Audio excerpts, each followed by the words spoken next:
প্রিয় দর্শক, সংবাদপত্রে বাংলাদেশ অনুষ্ঠান থেকে আমি রেজানুর রহমান আপনাদেরকে স্বাগত জানাচ্ছি। বিভিন্ন জাতীয় দৈনিকে প্রকাশিত খবরের বিশ্লেষণ নিয়ে আমাদের আজকের এই অনুষ্ঠানে অতিথি হিসেবে উপস্থিত আছেন কবি সাংবাদিক মাহবুব হাসান। স্বাগত আপনাকে অনুষ্ঠানে। পত্রপত্রিকায় প্রকাশিত কয়েকটা গুরুত্বপূর্ণ শিরোনাম আপনাকে পড়ে শোনাই, তারপর আমরা আলোচনায় যেতে চাই। প্রথম আলো, পবিত্র হজ আজ, আরাফাতে হাজিরা, ঈদুল আজহা শনিবার, 5 ব্যাংক মিলে হবে একটি ব্যাংক, মুক্তিযুদ্ধ বিষয়ক উপদেষ্টা, ইতিহাসের বস্তুনিষ্ঠতা প্রতিস্থাপনে মুক্তিযোদ্ধার সংজ্ঞায় পরিবর্তন। দৈনিক সমকাল, আজ পবিত্র হজ ত্যাগের ঈদের অপেক্ষা, মুজিবনগর সরকারের সবাই মুক্তিযোদ্ধা।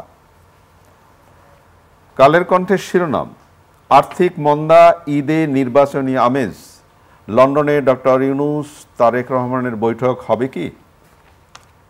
বাংলাদেশ প্রতিদিন, ঈদে ভোটের হাওয়া, ঘরমুখ জনস্রোত।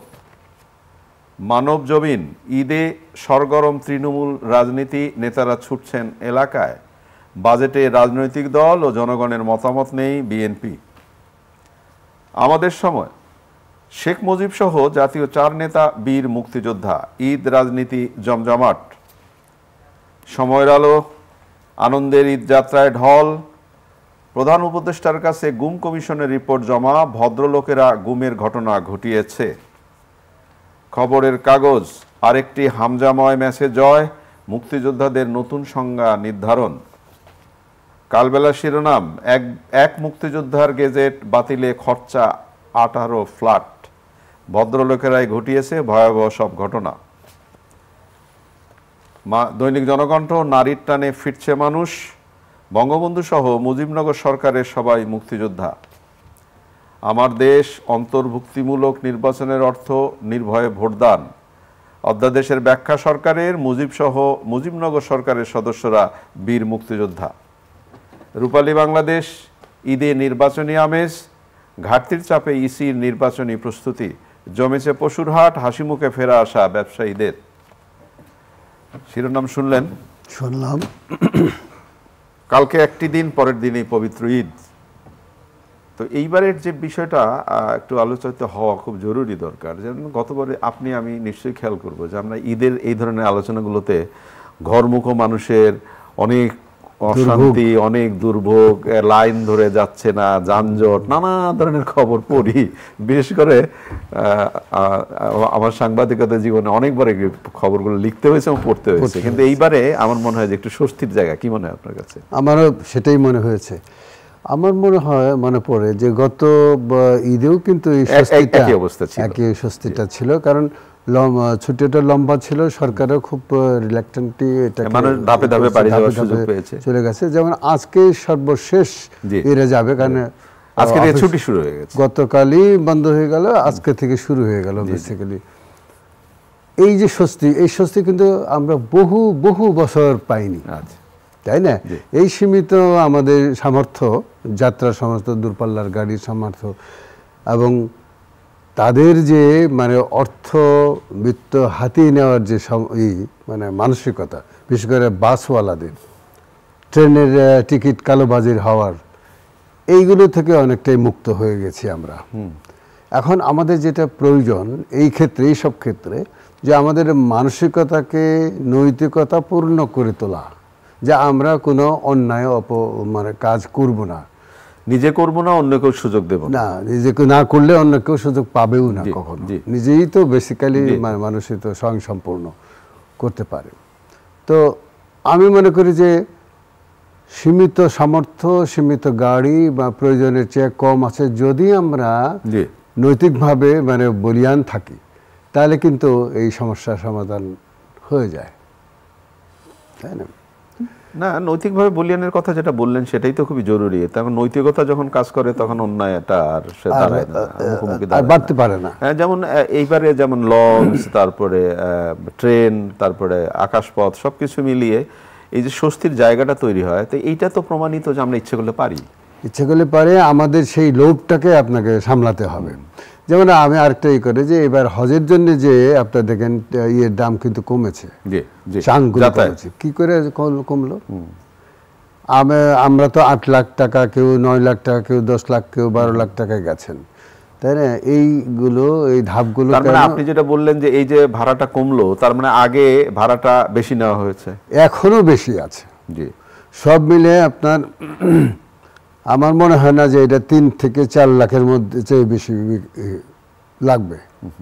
কিন্তু আমাদের ব্যবসায়ী মহল, বিশেষ করে যারা হজ পরিচালনায় বা ব্যবস্থাপনায় থাকে বা যারা ই করে, তারা যদি তাদের লোভটাকে সামলায়, আমি লোভ শব্দটা বলছি এই জন্যে যে আমরা সবসময় লাভের চিন্তা করি, সেবার চিন্তা করি না।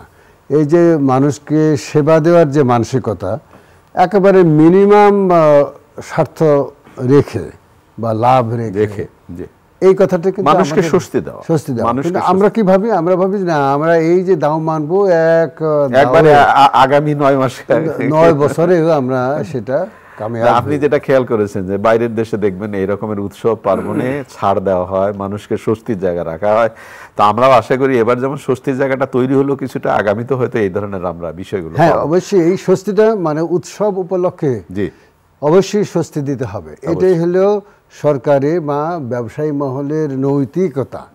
এইটা কিন্তু আমেরিকা বা ইউরোপে আপনি দেখবেন যে যখনই উৎসবের হয় 2 মাস আগে থেকে শুরু হয় ছাড় দেওয়ার বিষয়টা।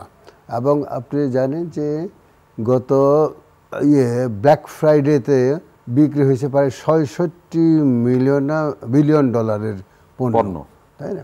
তা আমাদের সারা বছরই তো আমরা লাভ করি, কম আর বেশি।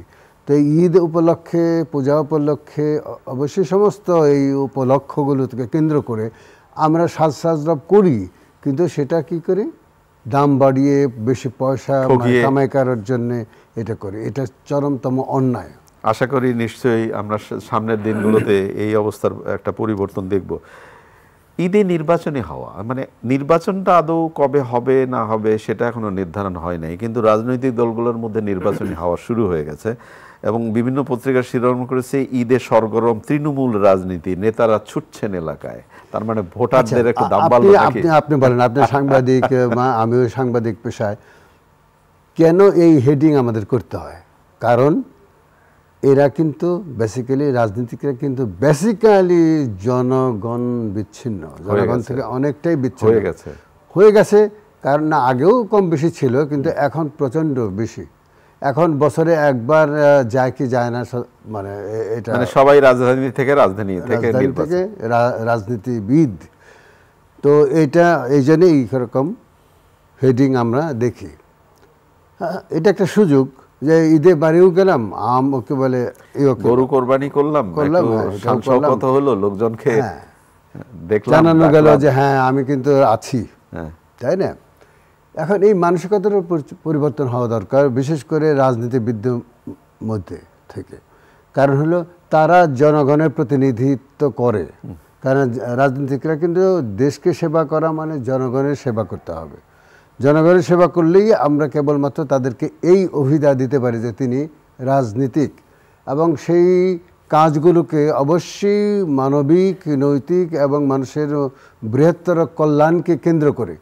তারপরে ওনারা কিন্তু দাবি করবেন যে আমরা বৃহত্তর মানুষের কল্যাণের জন্যই নিয়োজিত করছি, কিন্তু আমরা প্রকৃত প্রস্তাবে কিন্তু সেটা আমরা পাই না বা দেখি না, না সরকারি তরফ থেকে না বেসরকারি তরফ থেকে। যখন যারা ক্ষমতা আছে তারা বলে তারা একেবারে দেশ উদ্ধার করে ফেলছেন, আর যারা বিরোধী দলে আছেন তারা সরকারের সমালোচনা করা ছাড়া জনগণের সেবার জন্য যে কি কি করতে হবে সেটা করেই না বলতে হবে।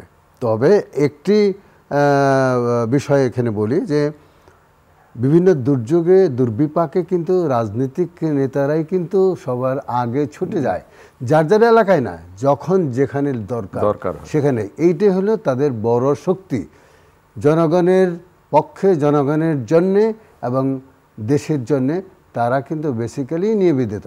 এখন তাদের ভিতর থেকে যে দুর্নীতি বৃত্তায়ন, দুর্নীতি পরায়ণতা, সেটাকে যদি কমে আনতে পারি আমরা, তাহলে কিন্তু আমাদের রাজনীতি অনেক সুন্দর এবং মানবিক হয়ে ওঠে। আপনি যেটা বললেন সেটা হতেই হবে এই জন্যে যে আমরা যেটা বলছি যে গত 15-16 বছর আমরা নির্বাচন সেই অর্থে দেখিনি, সুষ্ঠু নির্বাচন। সামনে একটা সুষ্ঠু নির্বাচনের আশা করছি আমরা, এবং সেইখানে ভোটারদের কিন্তু একটু দাম থাকবেই, যে সুষ্ঠু নির্বাচন হলে আমার ভোটটা তো লাগবে তাদের। তার কারণ এর আগে তো ভোট ছাড়াই নির্বাচন হয়ে গেছে, তো সেই জন্য এবার তো ভোটটা লাগবে। অতএব সেই জায়গায় ভোটারদের যে দামটা বাড়লো, সেই দামটা বাড়ার জায়গা থেকে আনুষ্ঠানিকতাটা যত বেশি না হয় খুব জরুরি ভাবে। হ্যাঁ, অবশ্যই এটা খুব দাম বাড়ানো মানে যে তাদের প্রতি মনোযোগী হওয়া, সেবাটাকে নিশ্চিত করার যে ওয়াদা সেটা পালন করা। রাইট রাইট, এর বাইরে কোনো কিছু নেই। অনেক ধন্যবাদ আপনাকে। নির্বাচন আসলে তারিখ কবে হবে, ডিসেম্বরে হবে না জুনের মধ্যে হবে, সেটা তো একটা আলোচনা আছে। তবে এটুকু ধরা যায় যে নির্বাচন জুনের মধ্যে হবে। একটা কয়েকটা পত্রিকার শিরোনাম এসেছে, মাননীয় প্রধান উপদেষ্টা লন্ডনে যাচ্ছেন, ওখানে থাকবেন, এবং ইঙ্গিত দেওয়া হয়েছে যে সেখানে হয়তো তারেক রহমানের সাথে তার বৈঠক হতে পারে। হতেই তো পারে নাকি? না, হতেই পারে, যেহেতু তারেক রহমান একটি দলের দ্বিতীয় প্রধান, এবং তিনি মূলত বিএনপিকে পরিচালনা করছেন এখন। কারণ বেগম খালেদা যে শারীরিকভাবে অনেক দুর্বল এবং চিকিৎসার অধীন আছেন, তো সেক্ষেত্রে হতে পারে। যদিও সরকারিভাবে এখন পর্যন্ত সরকারিভাবে বা এটা আমাদের আশা থেকে আমরা হয়তো বলেছি, বা আমাদের সংবাদপত্রগুলো আশা করেন যে তারেক রহমানের সঙ্গে আমাদের মাননীয় প্রধান উপদেষ্টার একটি বৈঠক হোক, যাতে যে সমস্যাগুলো এর মধ্যে হয়েছে, যেমন উনি বিদেশে গিয়ে যে বলেছেন যে একটি দল নির্বাচন চায় ডিসেম্বরে এবং অন্যরা সবে, এটা ঠিক না। উনি হয়তো আবেগে বলেছেন অথবা যেভাবে কে হোক বলেছেন। ঔচিত্যবোধ থেকে যদি বলি, তাহলে আমরা সবাই নির্বাচন চাই। কেউ হয়তো ডিসেম্বরে চাই, কেউ হয়তো জানুয়ারিতে চাই, কেউ হয়তো ফেব্রুয়ারিতে চাই। একটি সুষ্ঠু স্বাভাবিক একেবারে কি বলে ওইটা, মাননীয় প্রধান উপদেষ্টা তো বলেছেন যে ইতিহাসের সর্বশ্রেষ্ঠ নিরপেক্ষ নির্বাচন হবে। অবশ্যই আমরা সেটা চাই, ওটা তিনি আশার কথা বলেছেন। এইটা যদি উনি করতে পারেন তাহলে ইতিহাস হয়ে থাকবে। মুক্তিযোদ্ধা, আমি প্রশ্নটা আপনার কাছে, যেহেতু দুজনেই আমরা সংবাদকর্মী, একটি রিপোর্ট বেরোলো গতকাল যে কারা মুক্তিযোদ্ধা না, পরের দিনেই আবার সেটার একটা ক্লারিফিকেশন আসলো, কারেকশন আসলো। মুক্তিযুদ্ধ বিষয়ক উপদেষ্টা বলেছেন যে বিশেষ করে বঙ্গবন্ধু সহ জাতীয় 4 নেতা এবং মুজিবনগরে যারা ছিলেন তারা সবাই মুক্তিযোদ্ধা। কিন্তু প্রশ্নটা হলো, তাহলে এই যে খবর প্রচার হলো, এটার দায়টা কার? দায় অবশ্যই সরকারের। যদি সরকার সেই করে ঘোষণা দিয়ে থাকে এবং তারপরে কারেকশনটা করে থাকে, তাহলে দায় অবশ্যই সরকারের। প্রথমত আমি বলতে চাই, মুক্তিযুদ্ধ আমরা করেছিলাম কোনো সংজ্ঞার ভিতর দিয়ে ঢুকে না, ভিতর দিয়ে না। আমরা দেশকে ভালোবাসি, এবং সেই জন্যে আমরা একটি ঔপনিবেশিক শাসকদের বিরুদ্ধে যুদ্ধ করে দেশ স্বাধীন করার জন্য। এখন এর অবদানের ইনি এটা করেছেন, এনে করেছেন, তবে এটি বিভাজনটা করেই কিন্তু মূলত সমস্ত জটিলতা তৈরি করা হয়। এটা প্রথম দিকেও হয়েছে যে কেউ ফিল্ডে করেছে, যুদ্ধ করেছে, তারা এফএফ ফ্রিডম ফাইটার, আর যারা তথ্য সংগ্রহ করেছে এবং দিয়েছে মুক্তিযোদ্ধাদের, তারা কেন মুক্তিযোদ্ধা নয়? যারা সমর্থন দিয়েছে তারা কেন মুক্তিযোদ্ধা নয়? তারা প্রত্যেকেই দেশপ্রেমিক, তারা প্রত্যেকেই দেশের জন্য। এবার সেটা সহযোগী বলা হচ্ছে, মুক্তিযুদ্ধের সহযোগী। হ্যাঁ, না, এটা আগেও ছিল। তবে এখন যেমন বঙ্গবন্ধু সহ কি বলে মুজিবনগর সরকারের এটা সংজ্ঞায়িত করা হয়েছে যে তারা সহযোগী, এটা ঠিক না। মুক্তিযোদ্ধাই। এই দেশের 7.5 কোটির মধ্যে 7 কোটি মানুষই ছিলেন মুক্তিযোদ্ধা। আমি এটা মনে করি, ব্যক্তিগত মনে করি যে অস্ত্র হাতে নিলেই শুধু মুক্তিযোদ্ধা হওয়া যায় না। মানসিকতার দিক থেকে, দেশপ্রেমের দিক থেকে, সোচ্চার থাকার দিক থেকে, রাজনৈতিক কর্মী হিসেবে যারা তখন আন্দোলন করেছেন, তারা প্রত্যেকেই মুক্তিযোদ্ধা। আপনি বিভাজন করতে চান, এই জন্য এটা করেছেন, আগেও করেছিল এরকম, এখনো সেই ধারাই চলছে। আমরা চাই না যে মানসিকতার পরিবর্তন দরকার। এই বিভাজন যেন অন্তত এই জায়গায় এই আলোচনা আমরা করতে চাই না, এই বিভাজনের জায়গা থেকে। একেবারে আমরা প্রায় শেষের দিকে অনুষ্ঠানের। ফুটবল জেগে উঠল হামজা, এবং গতকাল ভুটানের সাথে খেলা হলো, 2 গোলে জিতে গেল, এবং সামনে সেই কি বলবো আরেকটি বড় খেলা আছে। তো কি মনে হয় আপনার? আমার তো মনে হয় যে শুভ সূচনা, এই জয়ের যে ধারা তৈরি হলো সেটা হামজাকে দিয়েই হোক আর আমাদের ছেলেদের দিয়েই হোক, একা তো মানে সেটা করতে পারে না। সহযোগীরা যারা একই দলীয় যে ঐক্য, টিমওয়ার্ক, টিম কি বলে মনন মানসিকতা, এবং তারা যে নিজেদেরকে প্রস্তুত করেছে। এখন আমাদের ফুটবল কিন্তু এই 54 বছরেও খুব বেশি এগিয়ে আসতে পারে নাই। কেন? ম্যানেজমেন্টের কারণে। ফুটবল ম্যানেজমেন্ট যারা করেন তারা যদি এইটা বোঝেন যে আমাদের কোথায় টাকাটা ব্যয় করতে হবে, আমাদের অবশ্যই ট্রেনিংয়ে ব্যয় করতে হবে, আমাদের স্ট্যামিনায় ব্যয় করতে হবে, ছেলেদের স্ট্যামিনাকে ব্যয় করতে হবে, আমাদের তাদের বাঁচিয়ে এবং ভালোভাবে টাকা দিয়ে তাদেরকে রক্ষা করতে হবে। আমাদের অবশ্যই বিদেশি কোচ লাগবে যারা আন্তর্জাতিক ম্যাচ খেলেন। একই সাথে বাইরে যারা আমাদের ছেলেরা খেলছেন তারা দেশে এসে আবার খেলার সুযোগ পাচ্ছেন, সেটা একটা বড় পরিবর্তন।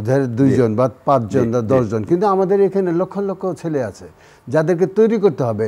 10টা ধাপে যদি আপনি তৈরি করতে পারেন অর্থ ব্যয় করে এবং কোচে রেখে, বিদেশি ভালো কোচে রেখে, হ্যাঁ, ব্রাজিলিয়ান কোচ হোক বা অন্য দেশের কোচ হোক, এনে যদি রাখেন তাহলেই কেবলমাত্র আমরা উন্নতি করতে পারব। অনেক অনেক ধন্যবাদ আপনাকে। প্রিয় দর্শক, আর মাত্র একদিন পর পবিত্র ঈদ। মানবজমিনে একটি শিরোনাম হয়েছে সক্রিয় শয়তানের নিঃশ্বাস চক্র। এই সময়ে আমরা যেটা জানতে পাচ্ছি যে কিছু ভদ্রবেশী মানুষ সাধারণ মানুষকে ঠকানোর জন্য প্রতারণার আশ্রয় নিচ্ছে। আপনার সেখান থেকে সাবধান থাকবেন একটু। আমাদের এই অনুষ্ঠানটি আগামীকাল থেকে ছুটি, তার কারণ আগামীকাল থেকে সব সংবাদপত্রের ছুটি। আসলে সংবাদপত্রের অনুষ্ঠান এটি। সংবাদপত্র আবার চালু হলে আমরা আবার ঈদের ছুটির পরে আবার ফিরে আসব এই অনুষ্ঠানে। ততদিন ভালো থাকবেন, ঈদটা ভালো করুন সবাই মিলে। ঈদ ত্যাগের মহিমায় আসুন আমরা সবাই মিলে ঈদ মোবারক বলি। ঈদ মোবারক। ভালো থাকবেন। খোদা হাফেজ।